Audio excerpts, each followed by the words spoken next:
Well, good Friday, West Ham fans. Let's talk about, I don't know, Julian Lopetegui.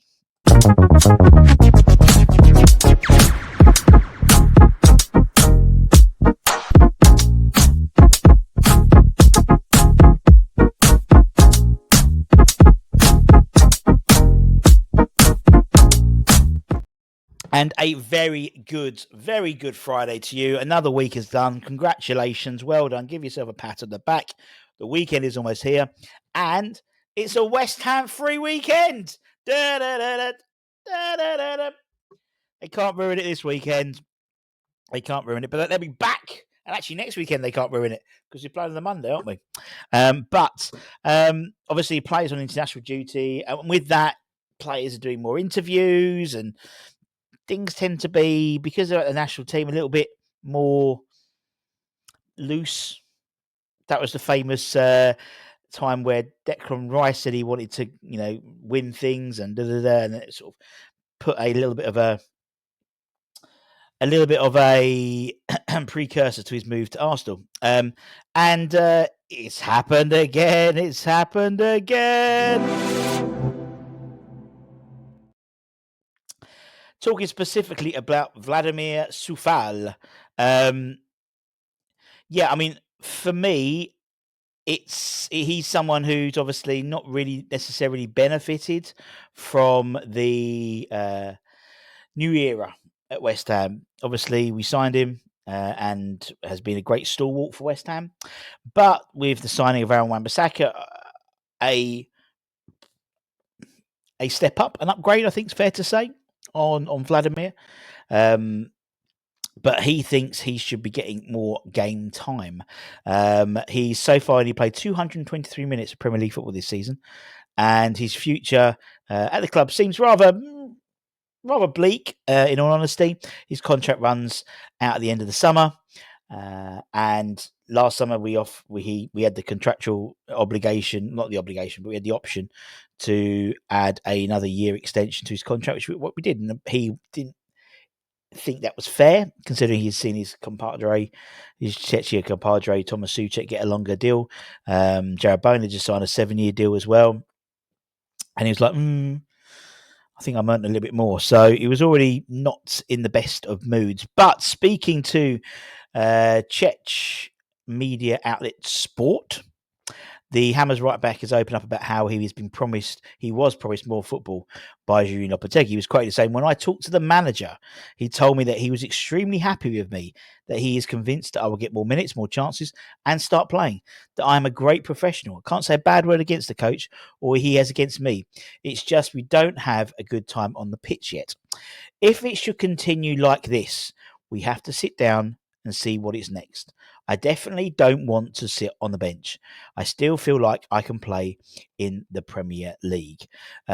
He was actually quoted in another article. Where is it? I can't find it now.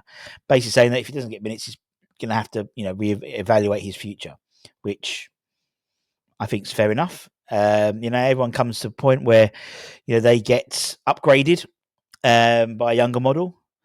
And I think that's the case with Vladimir, and reports are meant to be believed the club are not actively looking to sell him, but they're on the assumption that he's not getting game time.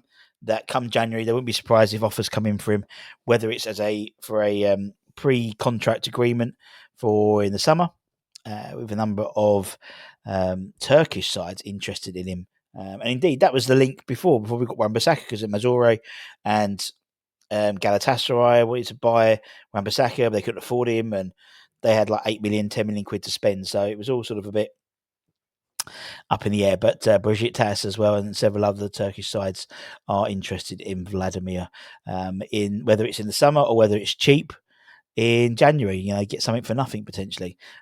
We shall see. But that follows us on to another story that broke in the last sort of few days. And that is about Julian Lopetegui. Surprised, but obviously follows on quite nicely from what Vladimir Coufal was saying. He's sort of not necessarily broken promises, but he was told he was getting minutes. He wasn't getting minutes. And that coincides with an article by TalkSport's Alex Crook, and we've spoken about TalkSport because people have said that some articles come out. It's from TalkSport. Must be true, but you can take everything with a pinch of salt as per usual. But Alex Crook has claimed that on the TalkSport's Premier League All Access podcast that a number of senior players aren't necessarily convinced by Julian Lopetegui.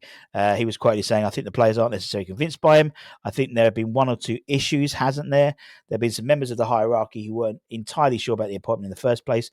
So the more the results go against them, the concerns are getting louder.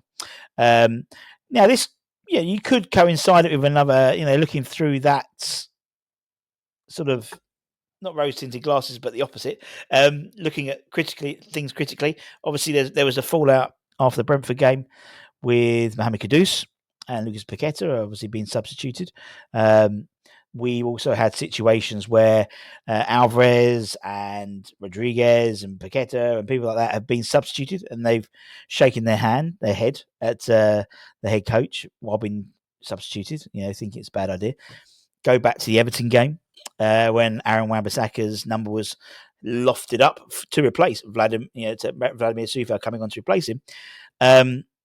He was, firstly, he didn't go off straight away. Which is fine if you're winning the game, but not if you're trying to get something out of the game. If you're drawing, or you can get the winner. He actually was stood there talking to, I think it was Todibo, for a bit of time before moving, and then he went and just walked past and looked very frustrated. And there's no doubt there's a level of frustration between the players as well. And it's in these times where everyone needs to sort of pull together a little bit now. But if that's what's been said and what has been given to him in terms of information, because he wouldn't have said that unless he was given some sort of information, because otherwise that's just lies. It's not necessarily worrying, but it shows that I can see both sides. One side is they're not convinced, and so are they down in tools? Not necessarily. The other option is, they aren't puppets. They're not robots, and they've got their own views and opinions, and maybe they're not being voiced in how they used to be, maybe under David Moyes, perhaps. These senior players you imagine have had 4 or 5 years or a number of years under David Moyes where they seem to maybe be more collaborate. I don't know.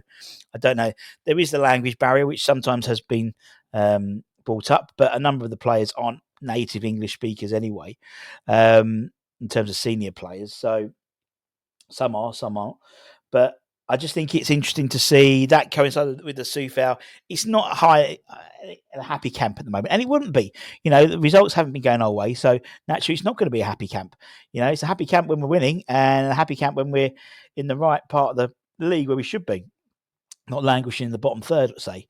But I just thought it was interesting. One sort of led into the other, one coincided with the other story, and so we take everything with a pinch of salt, but it's always those international duties, always those international breaks where some of the players are a little bit loose and fast, maybe because they haven't got the West Ham press officer next to them and the media department. It's all done via the 𝙍𝙀𝙋𝙋 or the international press office as well, so it's a little bit different as well, maybe a little bit loosened up a little bit and talking to their own native news broadcaster there in terms of Vladimir Coufal. But let me know what you think in the comments below.